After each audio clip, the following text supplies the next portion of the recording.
अस्सलामुअलैकुम दोस्तों,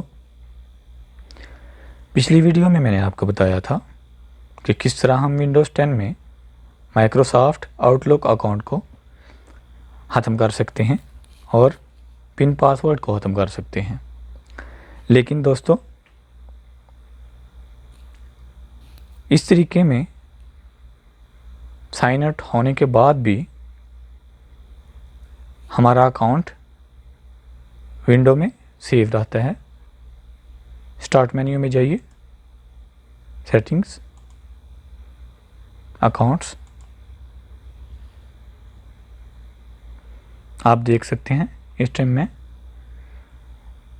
local account use कर रहा हूँ, मीन्स माइक्रोसॉफ्ट अकाउंट मैं यूज़ नहीं कर रहा। लेकिन जैसे ही आप ईमेल एंड अकाउंट्स में जाएंगे तो आपको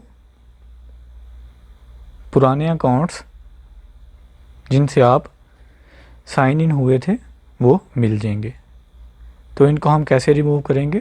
किसी भी अकाउंट पे क्लिक करें, रिमूव,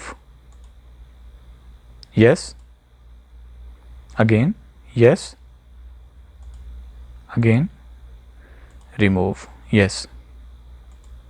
जी दोस्तों, उम्मीद है आपको आज की वीडियो पसंद आई होगी।